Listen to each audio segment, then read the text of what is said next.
Hello, hello, hello, my darlings. Thank you for joining me on A Slice of Life, A Slice of Life.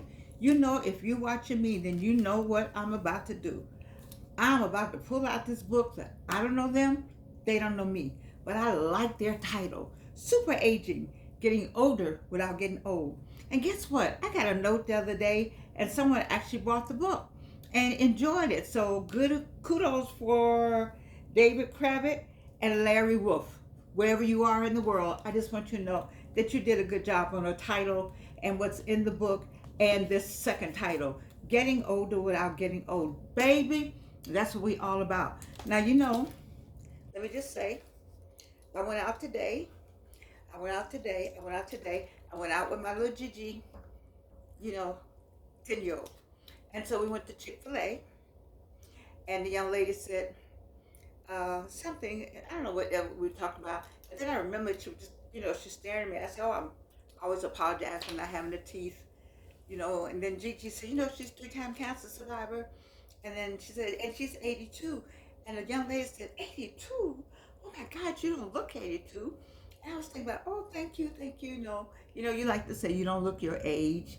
And then I thought about that. I thought about that when I got home. And I said, wow, I don't look my age, but I am my age. And I'm grateful that I have been able to stay on this earth this long. And I look for some more years on this earth. But I tell you what really came to mind was deception. You know, um, how you could misjudge a book by its cover. And when I'm out and about, what is my book saying? My book is saying that I'm not 82, but I am 82. And maybe my book is saying I'm older. You can see all that. But maybe you don't think 82. Whatever you might think, I don't know. But I was thinking about how many times we have run upon some people and that we didn't know anything about them, but we judged them just based on appearance. Wow, I think about that. You think about, I had two people, two millionaires that I know, they're passed away now. I used to come to the airport all the time. I retired from Delta Airlines. And one came with the clothes that, he looked like he got them from the Salvation Army. But some stuff is good. But he was not well dressed. And the other one came, he always had his shirt out. He had a suit, but he had on something, something, something. And I used to ask them, where y'all going? Where y'all going looking like that? And it said they like to give the appearance, maybe it was safer for them to not look like they had anything. And then I thought about what I teach my students, that wealth whispers, wealth whispers, and riches bling, but wealth whispers. That remember, I think I may have told you in another video about Cosmopolitan had something to look for with people who really have money. You look for the watch, and you look for the shoes, and you look at the belt, the man's belt, because they don't spend money on good shoes, a good watch, and a belt. You don't look for anything else because everybody got duplicates. They got duplicate pocketbooks. They got duplicate, like this pattern right here. I've always loved this pattern. But, I got this pattern from Ashley Stewart. I remember when you can only get this pattern that look like this from the actual Versace store. I know I bought my daughter something once, and it was from the actual Versace store. But this kind of this pattern itself has a kind of Versace look that's not Versace. Then who's still wearing Versace that cares about the pattern anymore? You see, so this deception is the key word for today. Deception. So look, judging a book by its cover. So you can look at this. The young people may not even know what this pattern is. It doesn't mean anything to them, or it looks good. It has a kind of an Asian influence to it, And so you could say, just looking at the pattern and looking at the clothes and you can take a whole assessment. And maybe that's why I do at this assessment, because there's a different assessment, but this is the assessment that you see, and we are judged by our covers. Unfortunately, that's just the way it is. The world is very materialistic, and I can see how those two men that knew back in the day. They dressed. They didn't want people to know who anything about them. And then I noticed that the very famous, they're walking around Atlanta. We got a lot of movie stars in Atlanta, but they don't have any makeup on. They got a cap on. They don't want to be seen. And I heard that Mrs. Obama used to go to the grocery store all the time, and people didn't know she was in there at all. I think somebody said she looked like Mrs. Obama. I think she said, "Okay." You see, so I don't know. It's this whole deception thing, and I was as much as happy as I was. Don't get me wrong. I was happy. She was a young girl. She just kept grinning and looking at me because she had an idea of what 82 looked like. But don't you remember you had an idea of what 50 looked like until you became 50? You know now, 50 used to be a cutoff point. 50 used to be like the end of the world. And now 50 is the new 20. You know, because I know some 50 year olds, but still we talk about judging a book by its cover. And I know it just came to me to say that to you all, that nowadays you can't really tell anything about anything by looking at this. This outward appearance doesn't mean anything. You know, because all this come off, all this might come out, and all these different colors might come out, you know, and all this might come out. You don't know anything. And it may not be real in the first place. I mean, you just can't judge a book by its cover. You cannot. And like I said, I was very happy for a young lady to still be grinning at me because I didn't look 82. Of course, I was happy about that. But by the same token, it just reminded me of how we make judgments about people. The young lady that this particular um, um, Chick-fil-A I went to, when I got around the corner to pick up the food, it was a snappy young lady in there. Ooh, she snapped at us. She was like, snap, snap, snap. You know how like a little dog would snap at your pig? He was snappy. Even my little Gigi said, ooh, she was not kind. But then I thought about it. I said, well, I won't judge that book. She was not kind. But perhaps maybe sometimes people have a bad day and they don't know how to to leave the bad day at home and pick up what you at work. Sometimes that intertwines and then it becomes a mess. And that's what I had today at the Chick-fil-A. She was a mess where you picked up the food. I don't know if she was angry because there was nobody there because there were no young people there.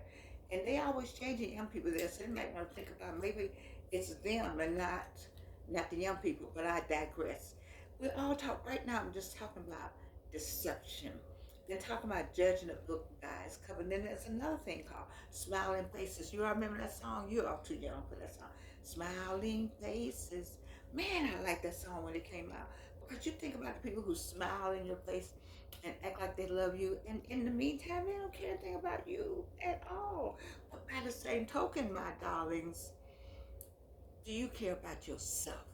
Does it really matter what this one and that one care about you? I guess we were raised to want to have love and relationships with people, but really, what do you care about yourself? Are you taking care of yourself? My little Gigi talks about self-love at 10 years old. You know, at 10 years old, we didn't know anything about any self-love. At least my group didn't know anything about self-love, and we didn't talk about self-love either because we didn't know self and love. But young people have all that now. And so I'm just asking you about taking care of yourself. False self-love. If nobody else likes this, or nobody else likes all this and all that, do you like it? What is it that you like? Do you like yourself? Do you like you? That is what I want to get to. I'm getting to this whole deception thing. Don't be deceived. Like yourself. Love yourself. Don't be deceived either by what people say about you. You know, of course we do care. I was about to say, you don't care what people say, but sometimes it does get to you, especially with somebody you really love. You know, if there's somebody out there struggling with this today, you are struggling with somebody you really love, somebody you really, really love, and you care about their opinion, but their opinion has changed. Or they said something, or you heard them say something, and you just like, oh, where did that come from? What happened? Oh my goodness. You see, but see, you have to stop and think about yourself. I always tell you who going in the casket with you. That person in the mirror. And that person in the mirror is who you need to see about that person in the mirror. You need to make sure that person in the mirror is whole. Whatever that takes to make you whole. If you need some therapy, go get the therapy. If you don't have all the love, if you don't have all the love, you say, oh, I just need. Okay, figure out what you need and then go find a therapist to help you do that because you may need that. Now, if you're broken up with somebody, that's the hardest thing to do. I understand that. I understand that. I understand that. But, you know, time heals all. It does. You just have to have the right kind of time and the right length of time, and nobody knows what that time is, but you will eventually know. So we're still talking about deception here, and we're just talking about how things are perceived, and they're not really that way. You know, this girl who was snappy, she may not really be that way, but she was snappy today because we don't know what happened. We don't know. Somebody was supposed to come to work. That's no excuse, but I'm just saying we can't judge a book by its cover, is what I'm getting to. Smiling faces, you know, you can't. Plus, they smiling don't mean they're smiling for you. Smiling faces, don't get caught up with smiling faces. It's good when people smiling and they act like that you don't even know. You can have a lot of smiling faces, and then you find out later they were just smiling just to make the time go by till they can get somewhere and rake you over the coals. You see, so the other one is judging the book by its cover, deception, and misreading your intentions. That's another thing. You can have all the good stuff going on for you, and somebody over there can misread your intentions. Baby, have you ever had anybody misread your intentions? That is really, how do you fix that? I don't know how to fix that now. You talking about somebody that doesn't have an answer? I do not have an answer for that. How do you fix misreading? Somebody misread your intentions, and then how do you fix misreading somebody else's intentions? How you fix that too? Because you saw the person do A, you saw the person do B, you saw the person do C, and ABC to you was like, oh my God, I can't believe they did that. You see, and then they did D. You didn't see that part where they cleaned all that up. And you missed that part. All you saw was A, B, and C. And then D, you missed. And then they're trying to figure out what's going on with you. Life is something, isn't it? Life is complex. Life is challenging. But what all do we have? All we have is life. If you remember, I listened to Myron Golden last night. He reminded me of why we are on this earth. I always do this. When you see me do this, I'm talking about what? Fingerprints. When you see me do this, I'm talking about everything happens here, controls here, right? But when you see me do this, I'm talking about fingerprints. These fingerprints are all different. They're all different. And why are they different? Because the gifts God gave us are all different. And while we're on the earth, that is a different reason for each one of us. We are not all on the earth for the same reason. That's why God is amazing. Knowing God is amazing because each one of us, me, you, we're all on this earth for a different reason. We all got different fingerprints. We all got different gifts.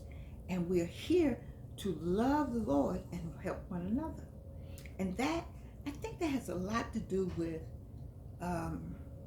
this whole deception thing, because we haven't stopped to really help one another.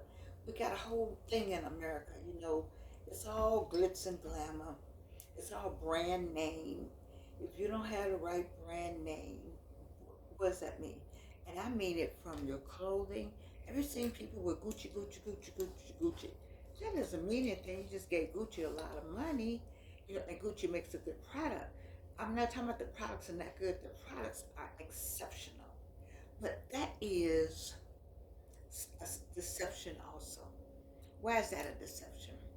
Not that the product is not exceptional and made well, but because you have put so much money into buying them, they're able to buy better materials. There's a young man on TikTok that makes his own pocketbook.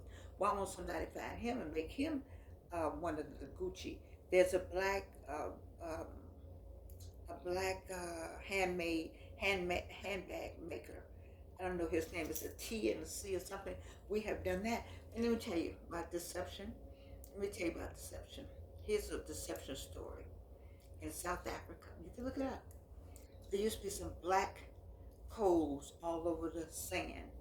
And the people who lived there, the Africans, walked over those black coals, you see, because they believe in rubies and earth things, rubies and sapphires. You always saw all that. When you look back at the movies, you saw rubies and sapphires and names of emeralds and all of that.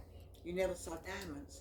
The De Beers people came and found the black holes and made them shiny and cleaned them up and said, these are diamonds, all right?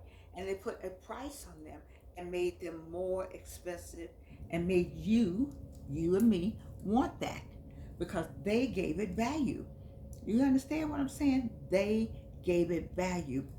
Baby, you can give something and make it valuable. Yes, you can.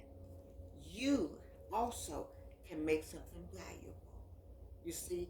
And so, why are we talking about things that deception? They walked all over that, and nobody looked at them. Nobody paid attention to it until a value was placed on it. And so let me go back to my whole thing about the value of looks, the value of having on nice clothes. There's value in it. The value of presenting yourself in such a way that maybe you just don't look your age or you don't act your age or your clothes say something. But all of it, if you look back at it really, it's a deception. And what does it really mean? In the scheme of things, we are all going to leave this earth. We all are going to die. Is that not true? And we all have a job to do. And we all were sent here to do something for the glory of God. That is number one.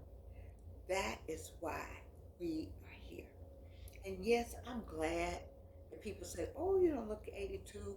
I don't mind saying how old I am at all. And sometimes, I like the 50-year-olds, they're looking fine, and the 60-year-olds are looking gorgeous, and the 70-year-olds are having a ball. And I'm grateful for every age. At the end of the day, we all are on the same level. We all were sent here. We were all sent here on a mission. Whether we look good, whether we look our age, whether we have on Versace or duplicates, whatever it is we have, if it's not to the glory of God, why? Why then are we doing it? Why then are we here? If we're not doing His work and seeing about what He sent us here to do, then why are we here? That's a deception itself. If we're not doing what we're supposed to do, who are we deceiving? Because we can't deceive the Lord our God Almighty because He knows. All right? So who are we deceiving? Each other? Deceiving, or we're deceiving ourselves? The one thing about that mirror, mirror, there's nobody in that mirror but you. And that's the only person that's getting in that coffin. That's the only one. So think about it. Think about what I'm saying today. I didn't have this on my mind. So this is when I come up with something that I didn't have, that I was going to talk about, that I always know that it's a message not for me, but for you. There's a message for somebody on the other side of the screen as we talk about deception, as we talk about smiling faces, all right, as we talk about misintentions, the misintentional idea of what you were doing, the misintention of somebody else, all that is a part of the message, and judging a book by its cover. We have to be careful with all of that. You just sit back. Somebody on the other side of this screen needs to sit back. And once again, what do I say when we need to sit back? Be still and know that I'm God. You have to be still and let Him talk to you because something is going on out here. You all know it's something up in the air, right? We're happy about the hope that we have, but we know it's sitting out there. I don't know. But I'm not doom and gloom. I'm just trying to keep you aware. We have fun, but there's sometimes when I do this show that there's a message. I'm sending a message to somebody. I never know who the somebody is. I used to say that in my classes. But if somebody needed this message today, and whomever you are, I hope you got it. And I hope you understand it and take and do what you're supposed to do accordingly, because it will keep you from whatever it is that somebody else has set up for you not to fail. This is going to make sure that you continue to be successful the way God has set it up for you. All right? I love you. You know I do. I like these glasses. All these brand name lookalikes. This is supposed to be Burberry. It looks like Burberry to you. And if I can't say it, I don't need to have it on. I love you, darling. I love you. You know that. And you can't do anything about it.